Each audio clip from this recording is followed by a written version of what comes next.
Bismillahir Rahmanir Rahim. Alhamdulillahi wa kafa. Wa salamun ala ibadihi alladhina istafa. Amma ba'd. Rabbi shrah li sadri wa yassir li amri wahlul 'uqdatan min lisani yafqahu qawli. Subhanaka la ilma lana illa ma 'allamtana innaka antal alimul hakim. A welcome to everybody listening to this program, joining us virtually wherever you are. Assalamu alaikum wa rahmatullah. This evening we've been receiving a steady stream of questions from yourselves. You can keep them coming and we'll answer as many of them as we can, inshallah. If we don't cover all your questions, we'll come back to them on a future occasion. Before we begin, however, the unique situation in which we find ourselves this year is something that everybody is aware of. On the one hand, we have the anticipation of Ramadan, something which we all look forward to annually. This special, blessed and auspicious occasion in which we can exert ourselves in ibadah and worship and make up for the shortcomings of the past year and prepare ourselves for the following year. A time of the year in which many people go for umrah, many people do i'tikaf, many people recite far more Quran than they normally do. And all in all, a time of the year in which everybody, every mu'min is shining, gleaming, the masjids are full, there's hustle and bustle, there's barakah in trade, there's coming and going. The routines completely change and people make sacrifices, extraordinary sacrifices that they don't ordinarily make for devotion, for the purpose of ibadah and worship. It's an occasion of purification. We look forward to Laylatul Qadr. There are the special nights in which the Quran is finished in Tarawih prayer. There are so many dimensions to this month. We couldn't encapsulate them in a few words, but the point here is that season is upon us, the season preceding the season of Hajj, and it's coming at a time when the weather is becoming pleasant. It's coming at a time when many people normally book their holidays, and at the same time it's coming in a situation when we are in lockdown and we are facing unprecedented challenges in all aspects. We're not just talking here about the effect on people's health and on people's jobs and on people's economic and financial situation. We're not just talking about schooling and family life. We're talking about something which is so huge and unprecedented in living memory that it's affected the world over. It's affected everybody, the whole world, in every continent, in every part of the world. So how are we going to manage Ramadan this year, so to speak? Or let me put this in other words. How can we make the most of Ramadan? Now, what I want to say here to begin with is لا يكلف الله نفسا إلا وسعها. Allah Azza wa Jal does not oblige a person to do more than that which is in their means. And this is in any situation. Hence, when you're not able to perform salah standing up, you're allowed to perform it sitting down on the floor.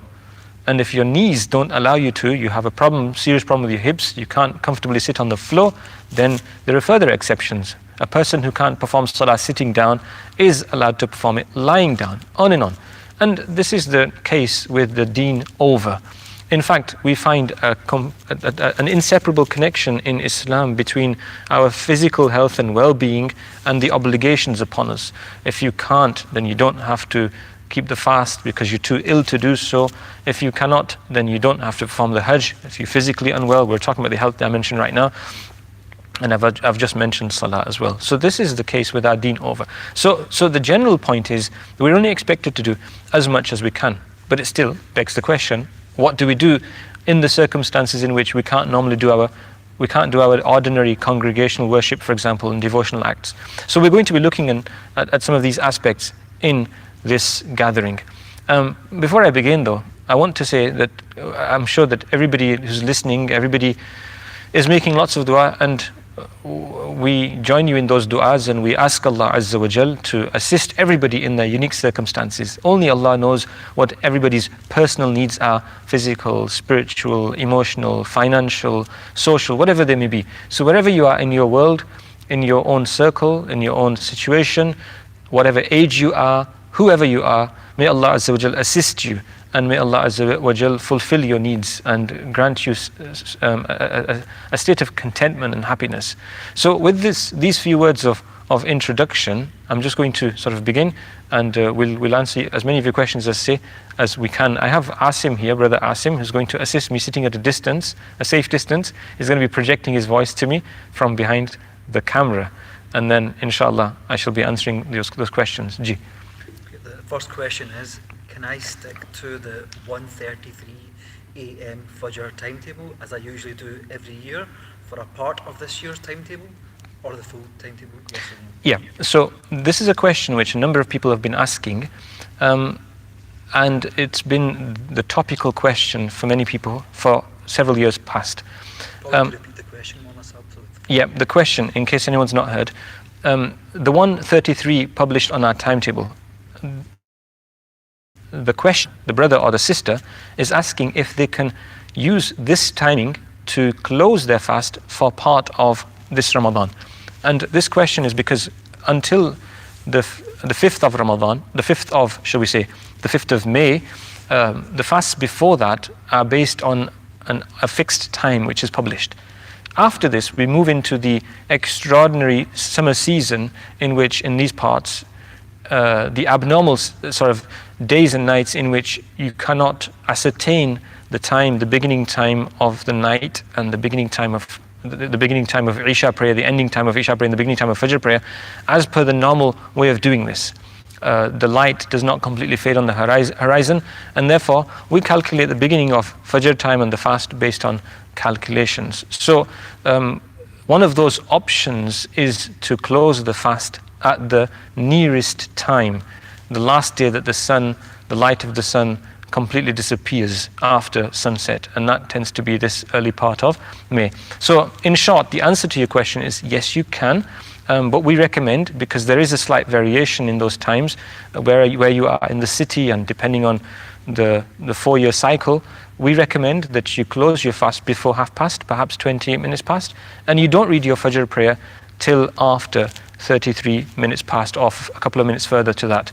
And we also suggest that if you are going to go with this timing from the 5th of May, then you ought to stick to this till the end of Ramadan. You shouldn't be chopping and changing. And of course, we have the other option as well, which is published in our timetable. Ji. Okay, the next question is, can you please explain the difference between the 4th and 5th of May, the jump timetable? Yeah, can you please explain the difference between the 4th and 5th of May, the big jump in our timetable? Again, what happens is the normal way of observing the beginning and ending times of all prayer times is based on what you see in the sky, and it's based on the light of the sun. So when the sun moves past the zenith, the highest point in the sky is Dhuhr time, and then we look at the shadow for Asr time, the first or second mithal, and then when the sun is completely set and the disk has disappeared beneath the horizon, it's Maghrib time, and then when the light on the horizon fades, it's usually the way we look at Isha time, and when it reappears, the Sub-Sadiq appears across the horizon, then it's time for Fajr. What happens in the summer months in these parts, not the whole world, in these parts, such as the United Kingdom, parts of Europe, what happens is that the sun doesn't set beneath the horizon so low as for the light to disappear. And so what happens is you continue to see the light on the horizon all the way through the night. It moves across the horizon from west to east, but you see all night. It doesn't disappear. And so for these several weeks, 2-3 months in fact, the way we calculate the time for the beginning time for Isha and the beginning time for Fajr is different. We don't to the way we would normally do it. We don't do it through observation of the sky. Now, there are several ways this can be done. And of the ways that the fuqaha, the ulama, the jurists have recommended, and the ways that are being followed in the United Kingdom, there is the aqrabul ayyam, which means that you go by the nearest date. So we've just spoken about the 1:33, 1:32, this kind of time. That's the last day that you can see the light disappearing and you can see true night on that part of the horizon. So one way is to go by the nearest day. So that's why it's valid to use that approach, but you would use it through and through till the end of the month then. The other approach, one of the other approaches is that the night is divided in half. And the first half of the night is considered to be Isha time up to the first half of the night. And the second half of the night, the first half of the night is considered to be Isha time. Yes, that's right. Let me just make the first half of the night is considered to be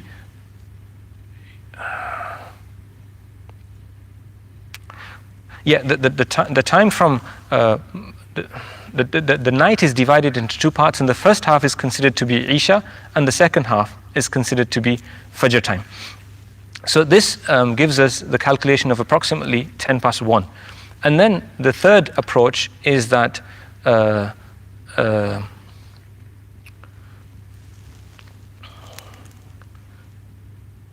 we go by the nearest geographical location where you have true night.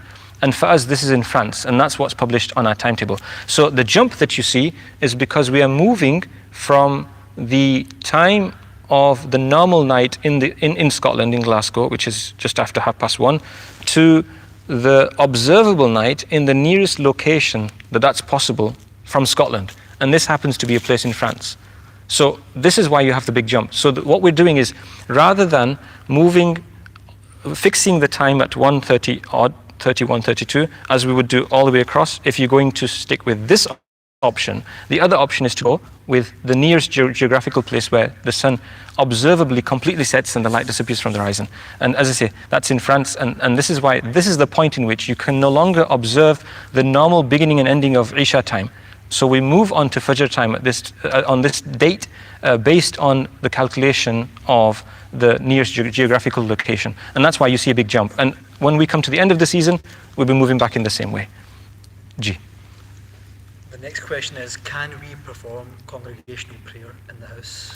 Can we perform congregational prayer in the house? Of course, and it's something we ought to do. We ought to perform congregational prayer wherever we are, when there are people who can perform congregational prayer together. So in the absence of being able to come to the masjid, the ideal situation is that all, or at least most, all of our obligatory prayers should be with congregation. Fajr, Dhuhr, Asr, Maghrib, Isha. So this means any adults, any male adults in the household that can lead the prayer would lead the rest of the family. And the sequence would be that adult males would stand in the first saf, then children on their sides if there's no space behind, and then the sisters would stand in the back row. And this is the order of the sufuf according to the sunnah of Rasulullah sallallahu alaihi wasallam. So absolutely, and I'll go further. If you're going to be performing congregational prayer in the house, then it's appropriate to give the adhan as well. And at least the iqamah before the congregation prayer, that's part of the congregation prayer, and that's something we would ordinarily do anyway. But there's a barakah in the adhan. So give it in the house too when you can. You'll get the reward of that sunnah too, inshallah. Ji. Can children lead the congregational prayer? Can children lead the congregational prayer? According to the Hanafi position, no, they can't. You have to have reached puberty, you have to be baligh, which is usually early teens, and if there's no normal indication in terms of a wet dream and so forth, then it will be the age of 15 at the very latest. So children who are not baligh, although they may be sensible and they may even be a hafiz of the Quran, the Hanafi position is that they can't lead the congregation in prayer. They can lead other children though. So those children who are doing hifz in the houses, in the local masjids, and they know some Quran, by all means they can lead their younger siblings in salah. That's perfectly fine, but no, they can't lead in congregational prayer when there are adults following them. Ji. What should we do for Jummah and Eid prayer? Congregations in the masjid, which normally happen, in the absence of that facility, we can't really do that in the masjid. So unless things change by that time, let us wait and see how long it takes. So we would perform salah as per normal in the house. There are both opinions in the United Kingdom at the moment. There are those ulama who are disrecommending Jummah in the house because of the fact that it would undermine the institution of Jummah and the honor and nobility that it has in getting together as a community. And there has been some leeway shown by other ulama in which small numbers of people can, if there is a sufficient number of people within the household.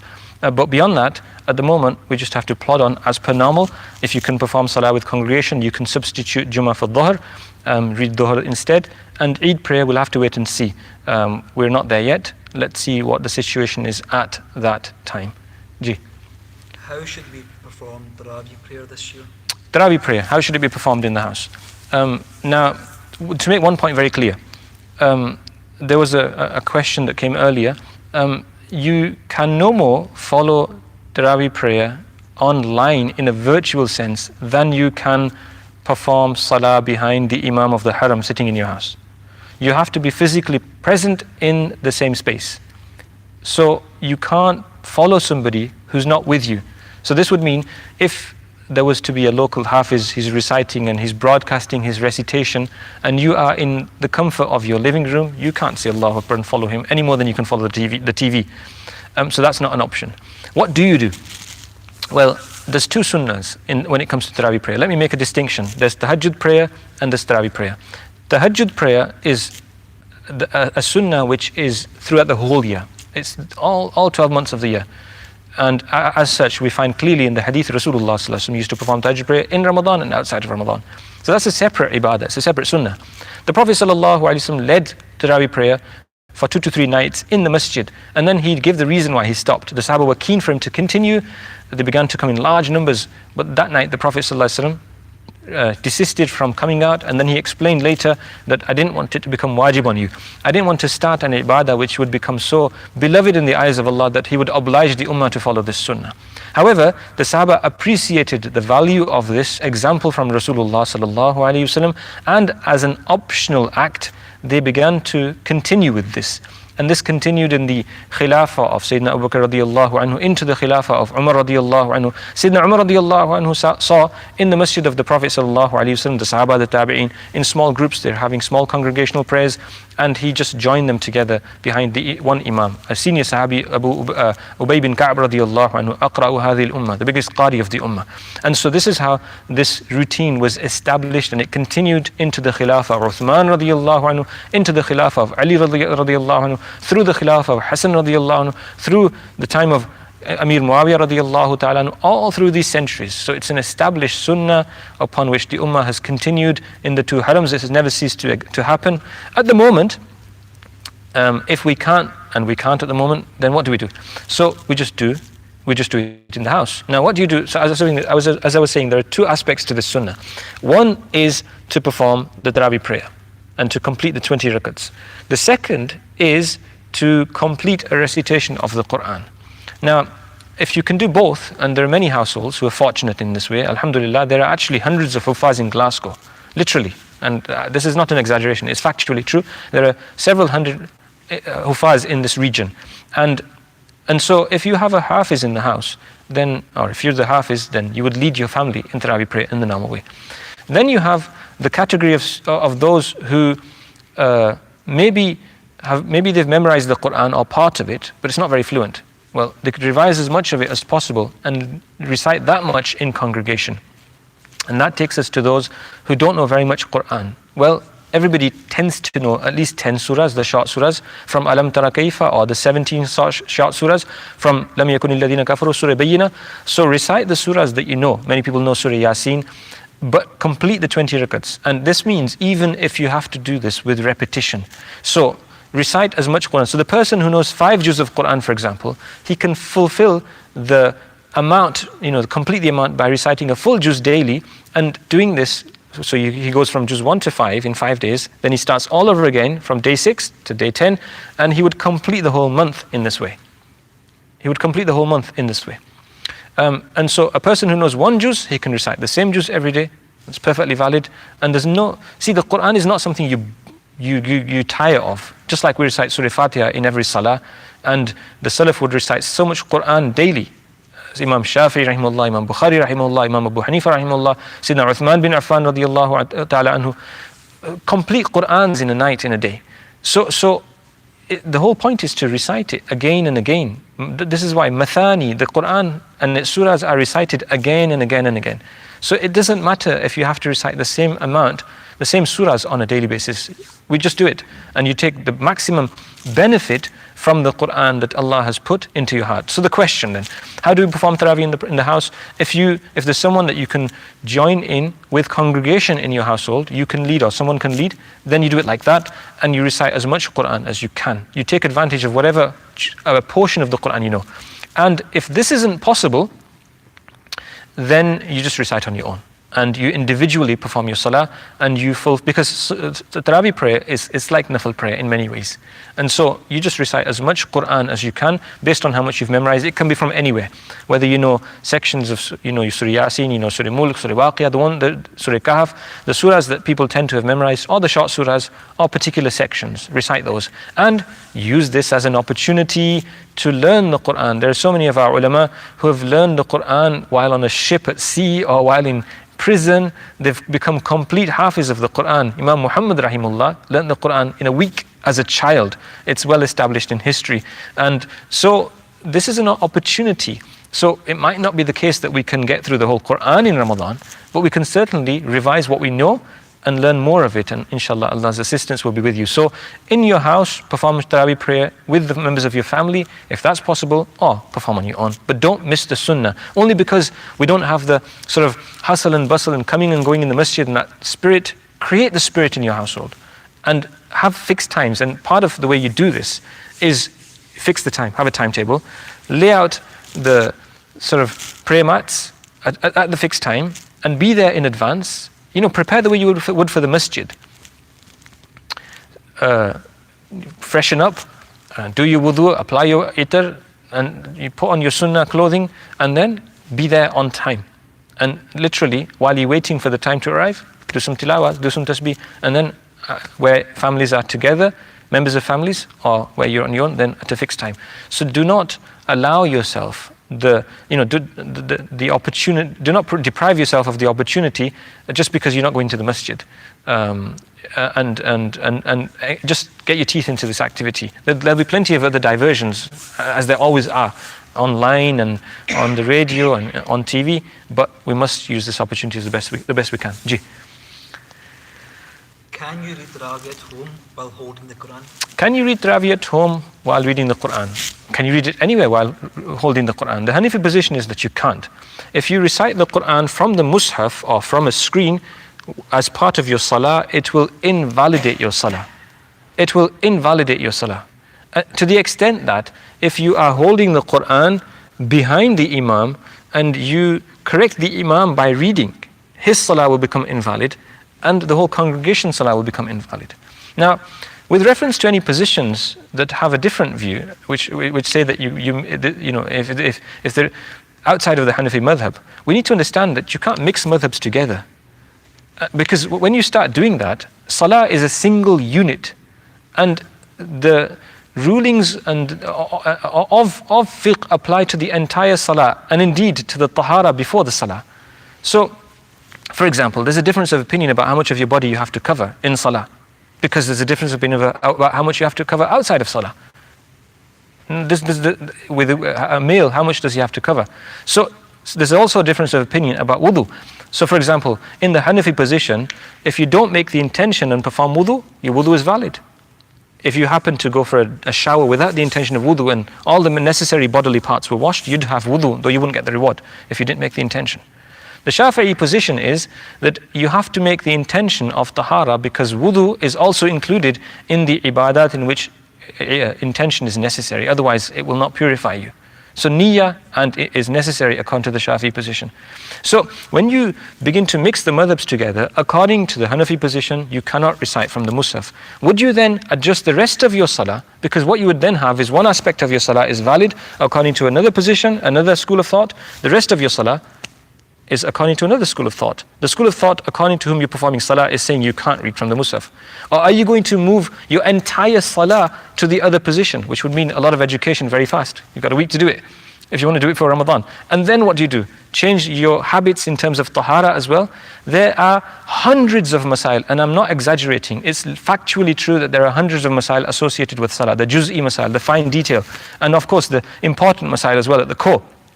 the conditions before salah, preceding salah, and the conditions in salah. And so it's not a wise idea to do talfiq and to make a patchwork of fiqh where you integrate one fiqh into another on an occasion like this especially. And in addition to this, let us look at the situation. You're holding the mushaf in your hand, right? So your hands are now not in the sunnah position. Remember, the sunnah position is important. This is why there's intricate detail in the way you fold your hands and where you place them and where you raise them to. And for women, there's intricate detail and how you stand and where your feet should be. So what you've done is you've already deprived yourself of the sunnah of saying the takbir properly because your hand is holding something. And if you're going to pick it up after, then you are also making movements in salah. And khushu is wajib. And then after you've picked it up, you've got it in one hand. What are you going to do in ruku? Are you going to put the mushaf or your screen against your knee? That's the logical position. Or are you going to stand with one arm in the air? And then even worse, the mushaf, what are you going to do in sajda? Are you going to put it on the floor, as people do? So the consequences of this go far beyond just the luxury. And I understand the questioner is saying this because people love the Quran, don't they? You all as Muslims, we love the Quran. And we believe in it, we recite it, and we want not to be deprived of the Quranic recitation during the month of Ramadan. Yeah, this is the reason why the question's been asked. So it's being asked in all sincerity. But look at the implications. Look at the implications of this. We are moving away from the sunnah because the Sahaba never did this. The Prophet ﷺ never did this. We're moving away from the sunnah. So what should we do? Remember, and I want to mention this here, and it's an important occasion to mention this. All of the Sahaba who were Hafiz became a Hafiz during the life of Rasulullah ﷺ or after him. Or after him. Sayyidah Aisha, she knew the Quran, but she learned it gradually after a period of time. Sayyidina Uthman, all the Hufaz and all the Sahaba were not Hafiz of the Quran. It was a process. Sayyidina Umar, they would learn the Quranic ayats, they would act on them, understand their tafsir and then move on. Sayyidina Umar spent a long time on Surah Baqarah and then he celebrated when he'd finished the memorization of it by inviting people. He actually sacrificed some animals and shared the meat. So why not do what the Sahaba did? Why don't we all make our houses into Quranic madrasas and learn the Quran this Ramadan rather than trying to use this approach which is not established in the established sunnah of this ummah. So while it might seem like an escape route, it's not really a solution, is it? Because you have the fiqh problems on the one hand, and on the other hand, we're moving away from the original example. So recite as much Quran as you know. This is why Allah says, relating to salah. This ayah is relating to salah. فَقْرَأُوا مَا تَيَسَّرَ مِنَ الْقُرْآنِ. Read as much Quran as is easy for you. And that's what we do in Taraweeh as well. Remember, I started off with my intro. Allah Ta'ala only obliges us to do what we're able to do. لَا يُكَلِّفُ اللَّهُ نَفْسًا إِلَّا وُسْعَهَا. So the advice is that don't recite the Quran from a mushaf or from a screen, because this is controversial at best and seriously problematic in validating a salah. In the worst case scenario, if you take that, the classic Hanafi position, don't do that. Just recite what you know, revise it and learn more of it, and Allah Ta'ala will open up your heart, inshallah. Ji. If doing Jummah at home, do the ladies form a separate line behind the males? If doing Jummah at home, do the ladies perform a separate line behind the males? They do so in any congregational prayer, including in Jummah. And let us understand that religion is prescriptive, and something which is clearly defined in the Quran or Hadith, or there's a consensus of the Ummah on, will not be reinterpreted through ijtihad. There is no such form of ijtihad which will change the original foundation. So although people's values and popular culture is meaning that is opening up interesting discussions, and this is associated with gender as well, let us be very clear. When it comes to salah, I have no authority, nor do you, nor does anybody else, to say that we'll perform 6 fard prayers daily instead of 5, or 4 instead of 5. We can't change that. We can't change the 4 fard rakats of Isha prayer. That's permanent. It's established and it won't move. Similarly, we can't change clear, explicit rulings in the Quran and Sunnah. And this includes the order of the sufuf, and it includes the established norm in how we stand in jama'ah. So the correct form is that there'll be a separate line for males, separate line for children, and separate line for sisters. Although small children can stand at the end of a saf, particularly when there's no room, if that becomes necessary. Ji. Can the third person be a woman for Jummah? The numbers that are mentioned are for males. So no, it's not wajib on sisters. And so they can be part of the congregation, but there has to be the right number of males.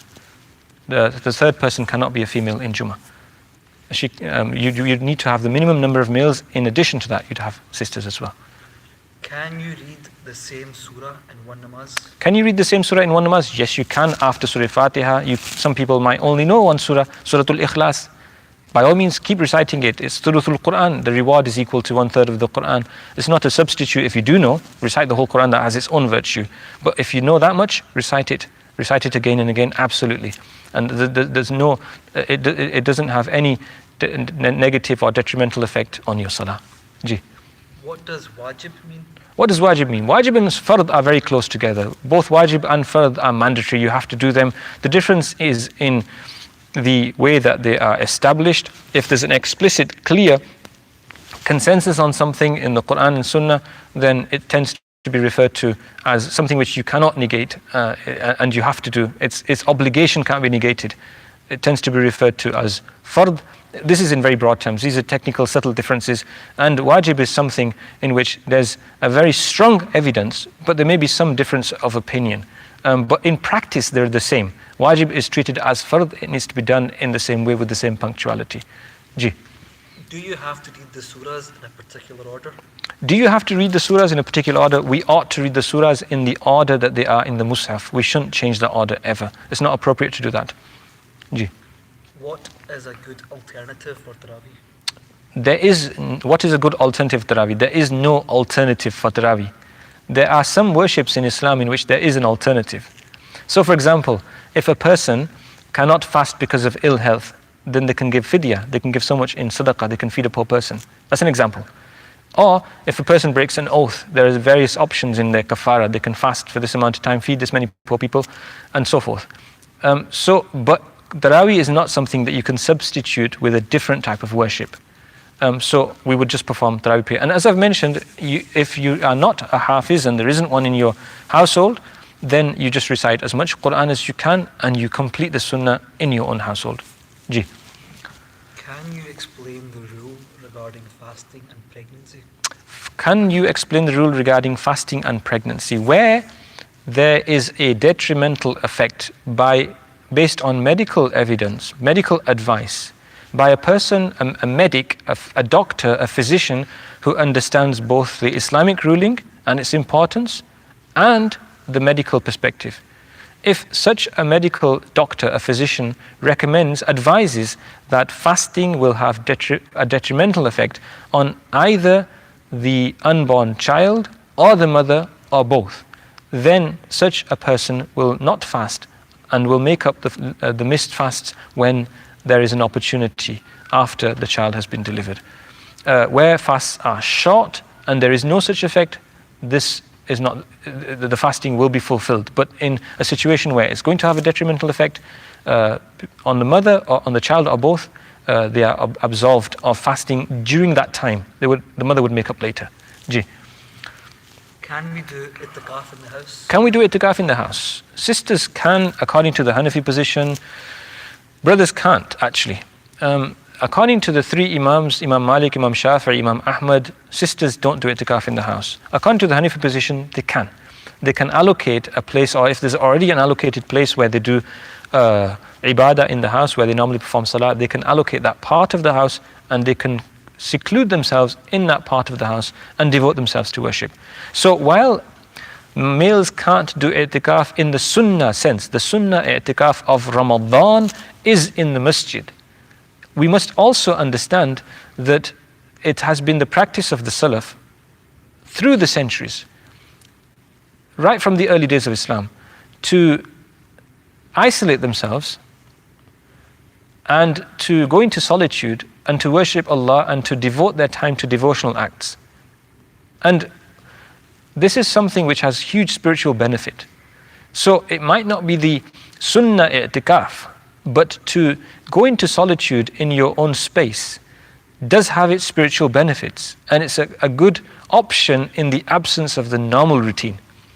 Sayyidina Musa alayhi salatu wassalam did his 40 days near Tur Sina, the Mount Sinai. Rasulullah sallallahu alayhi wasallam would go for prolonged periods of time to Ghar Hira, Jabal Nur. And the Salaf of this ummah have appreciated the benefits of this through the centuries, as I've just said. So they would go into solitude for prolonged amounts of time, 40 days or longer rather than less. It was a routine. Frequently they would go into solitude, and this is through the centuries, because they would appreciate the value of this. So although the normal i'tikaf, the sunnah i'tikaf in the masjid is not possible for males in the house, yet this does not mean that we cannot put ourselves into a state of spiritual isolation and engage, just sort of allocate the entire time of those days to worship and do nothing else. Not interact with people unnecessarily, neither online nor otherwise, and make it clear that we're going to be in solitude for worship purposes, for spiritual reasons, and then devote our time to worship. So this may be an alternative, although I clarify, this is not the sunnah i'tikaf of Ramadan. I'm mentioning this as an alternative because of the point that we want to maximize the benefit of Ramadan. That's why we tend to do i'tikaf as well. Ji. What advice is there for healthcare professionals who have to work under the current circumstances in terms of maintaining their ibadah during Ramadan amongst irregular shift patterns, long working hours, and mosques being closed? Advice for healthcare professionals who are doing long shifts and have irregular work patterns and the masjids are closed, what advice can we give to them? Well, to begin with, I'd like to say that your work is sadaqah of the highest order. All you have to do to make it full of reward is you make that intention, which is there inshallah to begin with, that you're helping the creation of Allah Azza wa Jal. So let me mention this first, that the work that you are doing is a fard kifaya, because a fard kifaya to help people when there's dire need in a situation like this by people who are best able to do it does become an obligation. So may Allah reward you for that on behalf of the whole community and on behalf of everybody. Second, what can you do? Well, you make the most of what you are able to do. So there's two levels. In the subconscious mind of a mu'min, there is always the remembrance of Allah Azza wa Jal. So in your brief moments, when you are in your thoughts, you reflect and you do dua with your heart. And in the moments that you can, well, there are different types of situations. When there is no emergency, you're not dealing in an emergency situation, and it's possible to go away for a few minutes, then perform your salah, if it's only the fard prayer. And when you have the luxury of time on your hands, then use it well. And people who have irregular patterns need to also learn to adapt the way they use that time. And I appreciate that people who do long shifts are often shattered, very tired at the end of them, and they want to rest. But at the same time, the part of that rest and relaxation, anybody who performs salah regularly knows that your stress and your tiredness, your weariness it disappears. It's taken away when you say Allahu Akbar, you do your wudu. It's actually refreshing. Rasulullah sallallahu alaihi wasallam used to say to Bilal radiyallahu anhu, arihna bis salah. Oh Bilal, give us rest through salah. And he'd give the adhan and salah would be established. So when you can, make the most of the time that you have. Do as much tilawah as you can. Do as much dhikr and tasbih dua as you can. And when that's not possible and you only have those brief moments, then just maintain your fard salah. May Allah assist. Ji. A woman that needs to make up fasts before Ramadan, how long before Ramadan starts can she do them? A woman who needs to make up fasts before Ramadan, how long before Ramadan can she do them? There is no fixed time. The only time you don't fast or you can't fast is the days of the two Eids and the Yamut Tashriq relating to the big Eid, the days of Takbir. Besides that, you can fast whenever you like. So you can fast starting from tomorrow all the way up to the last day before Ramadan. You can keep your missed fasts on any of these days. There's no specific date, whenever you wish. No. What should I have to do if I forget one ayah during reading a namaz? Shall I complete my namaz or shall I return? If I forget one ayah during my namaz, what should I do? Should I complete my namaz or should I? Return. Meaning leave the namaz where it is. Yeah. If you miss an ayah, you've forgotten an ayah in salat, it does not make your salat invalid. So if you get stuck, so we're reciting وَالضُّحَى وَاللَّيْلِ إِذَا سَجَى, and you forget the next ayat, and you remember the one after that, وَلَسَوْفَ يُعْطِيكَ رَبُّكَ فَتَرْضَى, just continue reciting from where you remember. And don't have a long pause. People who are used to someone giving them a luqma, telling them from behind, you don't have a prolonged silence. So if you get stuck and you just completely stuck, keep repeating the same ayah. The prolonged silence is the problem. repeat the verse until you can think of the next one. And if you can't, skip, jump to where you can remember. And if you can't do that either, then if you've already recited a little bit of Quran, enough to do 1 rakat, 3 ayahs, 1 long ayah, then go into ruku. And recite from anywhere in the next rakat if you can't remember anything. Or if you can remember, then if you can remember from somewhere further forward, skip a few verses, and then after your salah, check and then make up the missed verses in the next 2 rakats, which Hufaz normally do anyway. What do Hufaz normally do when they're leading Tarawih prayer? Because they want to have recited the entire Quran during Ramadan in salah. After the Tarawih prayer, what they do is they open the Mus'haf or they listen to their own recording, which you can do validly, absolutely. Check any verses they've mispronounced, misrecited, or missed out, and then they just make them up later. So you can do this. So don't panic. Don't panic. When you are performing salah, if you can't remember the next verse, recite something else, and then come back to it later. But no, don't break your salah, and yeah, you can go into ruku, but you don't have to if you can remember somewhere else that you can recite from, and then you can make up the missed verses. So I hope that clarifies the point. Ji. While reading namaz, I forget whether I'm on the first rakat or the second rakat. What should I do? Break my namaz or start again? While reading namaz, I forget whether I'm in the first or second rakat. What should I do? What was the last bit? Should I break it? Break it or start again? Yeah, so basically the fuqaha have given two situations. There's the person who has a focused mind and they tend never to forget. For such a person, if it ever happens for the first time, it's never ever happened, they've been performing salah for a long time, today suddenly it happens, for such a person it's better to repeat. But for the ordinary person these days, everyone being distracted, people who frequently forget, first of all, you don't pay too much attention to random thoughts which go through your mind. So don't entertain small doubts. Now, if you are in salah and you simply can't remember, let's suppose it's a question of whether you've done 2 or 3. You go by the dominant opinion. Go by the dominant opinion. Ghalib guman. Dominant opinion. Al-dhannul ghalib. And if there is no dominant opinion, then go by the minimum, because you would do bina ala al-yaqeen. The minimum. So if I'm not sure if I've done 2 or 3, but I know I've done 2, then I would assume I've done 2, and there's no sajda to sahwa. Unless you were to know for sure that you'd done an extra rakat. Otherwise, you don't do sajda to sahwa. So you just go by the dominant opinion, and if there isn't one, you go by the smaller number, and that's it. You complete your salah. Ji. Do we still pay our sadaqatul fitr? Do we still pay our sadaqatul fitr? Yes, charity, where you can, you send it. Where this is possible, if it's possible remotely, and you make that donation as you would normally do. Ji. How can we make the most of our time this Ramadan? How can we make the most of our time this Ramadan? By trying to use every moment. Now, let's suppose 3 aspects. I'll divide it up like this. Number 1 is we must try to avoid sins even more than normal. Sins are never to be committed intentionally, and we mustn't do our best not to make those mistakes. And when they are, we ought to repent. And in the sacred month of Ramadan, fasting is about avoiding sins, to desist from the halal food and drink, the halal activities that are normally okay to do. And then to commit haram acts at the same time is a contradiction in terms. And this is why Rasulullah sallallahu alaihi wasallam says, "Kam min sa'imin." There are so many fasting people.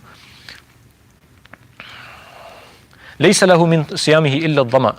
They have no benefit from their fasting. They get nothing from their fasting except for thirst. And we don't want to be one of those people. These are people, the commentators say, who fast, but they spend their day committing sins. So we don't want to waste our days and nights. So the first thing is we want to desist from sins, all types of sins, with the eyes and ears and tongue and heart and hands and feet, all types of sins. The second point is that we must fulfill our obligations. So we must perform every single prayer, even though it might not be possible to come to the masjid for even one of them. We still perform every single prayer. This is very important. Sometimes it's very easy to, when we're in a routine, Ramadan, masjids fill up, we're at home, the incentive might not be there. We have to create the incentive. We have to create that hustle and bustle in our household. And we have to encourage each other with a smile in our houses without creating unnecessary stress. And, when dawah is something to be done with love and affection. So we create that environment in our house. The second point, fulfill our obligations, which is our salah, our sawm, 2 pillars of Islam. And the third is to do as much nafil and sunnah prayer as possible. This is Taraweeh, this is Tahajjud prayer, and this is dhikr and tilawah. So, this could be in an interesting way, shall we say. I mean, these are difficult times by any estimation, but there may be some benefits. And of those benefits, it may be the extra time that we have. So many people are unable to go to work, for example. That extra time might be spent not just in resting and sleeping and doing nothing in particular, or watching and listening to random things. It might be spent in worship and ibadah. So these are the 3 points. Now, in order to make this more practically more possible, something we can achieve, we ought to have a timetable, and we ought to have some goals. And I generally find that if you connect an ibadah, an optional ibadah, with a salah, it becomes much easier. So after salah, you're going to do this much tilawat, this much dhikr, or just preceding each salah. So let's have an around-the-clock timetable. And let us involve our family, our spouses, our children, our siblings. Let us get involved and let us do it together. Let us have targets, how much dhikr we're going to do, how much tilawah we're going to do, and let us compete. فَاسْتَبِقُوا الْخَيْرَاتِ. In good actions, we ought to compete with one another. So in our households, this kind of attitude is a positive one. Remember, I want to mention though, that this is not something to boast about. In the era of digital technology, the way people will film themselves and have selfies doing ibadah in the haram or anywhere else, it's not the way to go. But if you have a sincere friend and you tend to do things together, then involve your friend. You don't need to make a big online community that I'm doing this much and he's doing this much. That's perhaps not the way. But you can create that spirit with your own circle and compete with your friends. Okay, we're both going to make a commitment, inshallah. We're both going to recite this much Quran every day, and you check on each other. That may be a source of encouragement. You could do that remotely. G. Our community consistently tops rankings for food and fitness-related diseases. What advice is there in relation to healthy eating during Ramadan? Our community tops rankings in terms of a lack of fitness and dietary problems. What advice during Ramadan? Ramadan itself is a lesson. Rasulullah's whole life is a lesson. Rasulullah's sunnah is to remain hungry a lot of the time. The Prophet ﷺ never had fixed meals his entire life. The Prophet ﷺ would spend months at a time just with dates and water, and so would his family. The Prophet ﷺ would give provisions to his wives for a whole year. This is maintenance for household costs. And the wives of the Prophet ﷺ would give it all away in sadaqah months before the year was over. They wouldn't retain anything. And then they would just do sabr. So, by the way, this particular point is not so that miserly husbands can deprive their wives of their obligation. Just keep this in mind. Sometimes we have people who use riwayats like this to deprive their families, which is an unfortunate situation. That's not the point of this. The wives themselves, they had those qualities in them, and they chose to give that in sadaqah because of their generosity. And because Allah would have nothing less for the wives of the Prophet ﷺ. But the point here is that hunger was the norm, the order of the day, even when there was no fasting. So in Ramadan, the lavish approach that we have, unfortunately, we've spoilt our nufus. We indulge in too much food and drink. So the general point is fitness and exercise. I produced a small recording on this a few days ago just to sort of encourage people. Yep, it's important at all times. Our health is a major aspect of our deen, and it's a ni'mah of Allah which we mustn't squander. So there should be your daily stretches and workouts in all times, and this is part of our deen. It's not something unique to our times. It's something which we ought to do all the time. Rasulullah sallallahu alaihi wasallam left this dunya with his physical physique better than you can possibly imagine for a person in his early 60s. The Prophet's chest was flat, his shoulders were broad, he was still riding a horse, he was going out to battle. And his beard was predominantly black. There were so few white hairs in his beard and blessed head, that you could count them. Less than 20. So to look after yourself physically at all times is something that we should all do. In addition to this, not eating too much, not eating unhealthy foods, and not having too much variety as well. Eating foods which have simple ingredients. Now, we can go into this is a big spectrum of the discussion about what is a healthy diet. The reality is that there's no consensus in this in the world, and there hasn't been. Allah Azza wa Jal has created us such that we can eat meat and we can eat vegetables and we can live off different types of, and the staples in different parts of the world are different. And we find Rasulullah sallallahu alaihi wasallam eating all sorts of pure food. So dates and water shows not a lot of meat. Meat occasionally, very occasionally, yes. Bread, very occasionally. It wasn't the staple. It wasn't something which, and that would be barley bread. So the general point here is that there's no single guideline, but the point is, let us eat unprocessed food as much as we can manage that in these days. Simple food, not too much variety, and not too much of it. Eating it patiently, chewing it properly, reading Allah's name before and after, and ensuring that we see. This is another problem. Eating too much, this is just a suggestion, this is not a ruling of fiqh that I'm going to mention now. This is just a bit of advice. It might be useful to some people. Eating too much at iftar makes people lazy for the nighttime worship, and then they can't eat anything for the suhoor. There's a lot of emphasis on the suhoor, and it's what helps you through the day. So it might be an idea to swap it around and eat very lightly at iftar time and have slightly more at suhoor, because it will help you through the day and it'll help you through the nighttime worship. May Allah grant us tawfiq. Ji. Is it okay to give a fraction of zakat on the last 10 days of Ramadan to catch the most holy night, or is that cheating? Is it okay to give a fraction of your zakat last 10 days of Ramadan to get the special blessing? Absolutely. You can give zakat whenever you like. You can give it ahead of time, but then you would have to reverse calculate to see you'd given enough. You can give it after the date has passed, but you shouldn't delay it too much, because we never know. Tired in time, wait for no one. You want to give it in good time, but you ought not to do it too much. But if you have got some zakat left over which you need to give, you can do that. So yes, absolutely, there's no reason why you can't give some of your zakat in Ramadan, but you won't delay it for months in order to achieve this. Ji. What are the chances of the imams in mosques in Glasgow coming together this year and doing Rosa and Eid on one day? What chances are there of the imams coming together in the mosques doing Eid and Rosa on the same day? We make our efforts every Ramadan, and we committed to that this year too. We might not be able to get together physically. We are certainly spiritually together now, and we will continue to be, inshallah. Let me say here that we maintain 2 points here.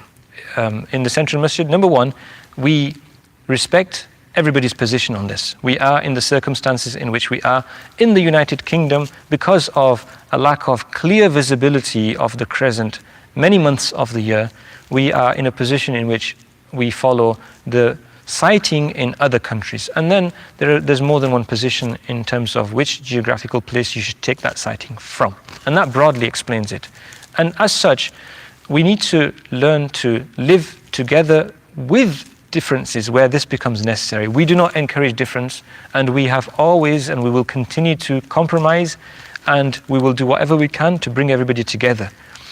But this doesn't mean that we can overnight we can establish a situation with the best of our efforts and endeavors in which across the spectrum the whole community only has one fiqh position on this issue. So we have always tried to compromise, and that's why historically in Glasgow we've achieved a lot together. And this effort will continue with all sincerity. And this will continue. This Ramadan it will continue into Eid. And we will keep you involved in that, inshallah, keep you aware. So this will be our effort, and we're committed to that. And whatever compromise we have to make, we'll make for that. And we've done this in the past, and we maintain that position. Having said that, if there are situations in which certain individuals or groups don't want to sit at the table with us, don't want to have that united decision, they choose to take a separate position, then we respect that too, and we ought to, as we do in differences of fiqh. And we need to understand that the reality of the situation is that this is an issue in our community, but the reality is it's one of many issues. And so we ought to do our best with this issue, but not let it distract us from other issues which we should also be dealing with as a community. Ji. Which method will Glasgow Central Mosque be using for moon sighting this Ramadan? Which method will the Glasgow Central Masjid be using for moon sighting? Methodology, I've alluded to 2 positions which are key positions. There's a third position which we see in our community, and this is based on pure astronomical estimation. And announcing the times in advance. That's a position which we respect everybody, as I've already said, with their positions. We don't hold that position ourselves, because the shahada, the observation is clearly mentioned in the Quran and Sunnah. And so we take that. We take it literally that we ought to be deciding based on observation. In terms of the Central Masjid, we what we do is the varying positions around the table, which means representation from the various masjids in the city, we entertain a discussion amongst all of those positions, and then we come to a unified position whenever that's possible. And that's exactly what we'll be doing this time. And inshallah, we'll do our best to achieve that, inshallah. Ji. Can girls participate in Tarawih Salah? Can girls participate in Tarawih Salah? Absolutely. We've also already mentioned this. Sisters can participate in their households if there's somebody to lead. What should And if they can't, if there's no one to lead, they can perform them individually. Ji. What should students of Hifz classes do? What should students of Hifz classes do? They should revise the amount that they know and refresh that. The first point I'll make actually, and I think this is important, any student of Hifz class should keep in touch with their teacher and take advice from them. They'll be the best people and to advise them, and they'll know their circumstances best. In addition to that, I'd reiterate what I said earlier. The amount that you know, revise that, and then perform it in salah with your family. So if you know 10 juz, perform them 3 times. 1 in each, 10 juz in each ashara. If you know 15, then do it twice. So you get your daily juz, and so on and so forth. If you know 5, keep repeating those. So read the amount that you know in Tarawih prayer, reciting a full juz. The temptation is going to be there for a number of reasons. Number one, because in the masjid you don't have the large congregation, the sort of momentum isn't there. The temptation will be there to omit this. Don't do it. Go for it, and Allah will bless you. Allah will assist you. And the second reason is some young huffaz are not confident to recite Quran. They've not reached a level of hifz where they're so confident. Well, do the amount that you can. You can also recite 1/4 4 times over in one day's Tarawih prayer, or 1/2 twice over, so you get the full juz. Or you can do 1 juz today, which you know thoroughly.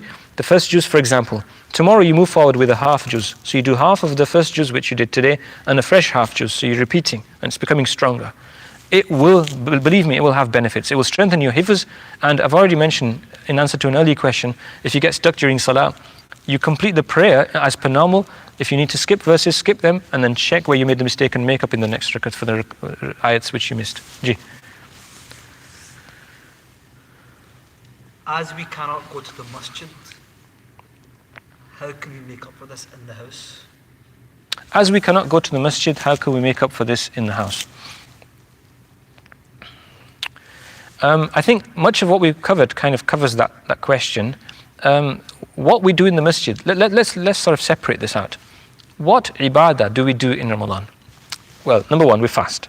Fasting is not a congregational activity insofar as it doesn't rely on a congregation. Yep, we may be having our suhoor together in our families. Many of us will still be able to do that, inshallah. We do our iftar together. Many of us with our families normally, or in the masjid, we can do it with our families. But the actual fast is an individual devotional act. And that can continue. So that's not affected, inshallah. Number one. Yeah, I have to say, if people are living on their own, then the incentive to wake up for suhoor is important. That needs to be there. And we'll do what we can to encourage you from the masajid, inshallah. Everyone's doing their bit.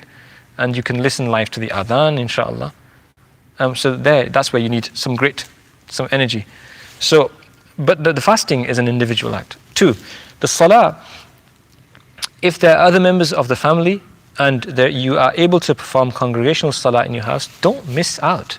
The virtue of congregational salah is exponentially greater than the virtue of performing salah on your own. And where this isn't possible, then you just perform salah on your own. And the third point is use the time in between for as much nafal ibadah as possible. Recitation of Quran, istighfar, salat and salam, durud sharif on Rasulullah sallallahu alaihi wasallam, subhanallah, walhamdulillah, wa la ilaha illallah, wallahu akbar, wa la hawla wa la quwwata illa billah, the tasbihat.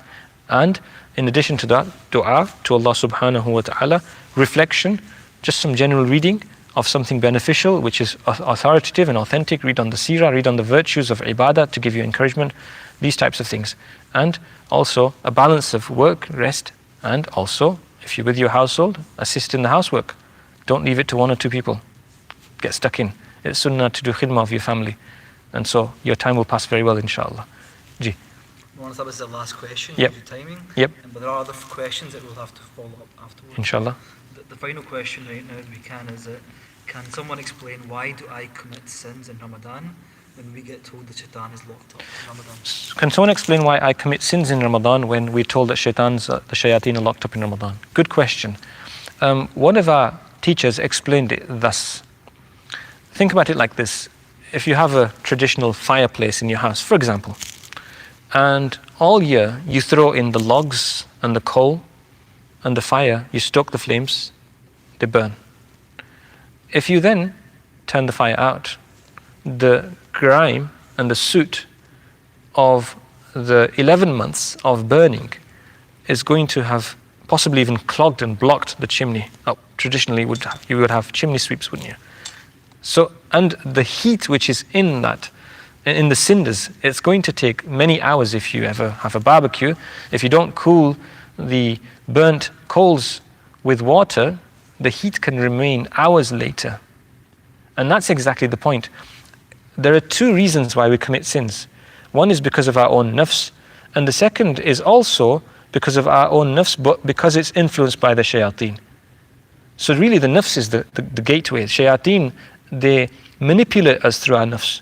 So although the shayateen may be away, the nafs is still in its normal routines and habits, and the grime, if you like, of what we did before. Like a person who has to go into cold turkey because of giving up drugs, for example. There's a pain, isn't there? That nafs, the pain and mujahadah, exertion of the nafs, we'll experience that. So this is one answer.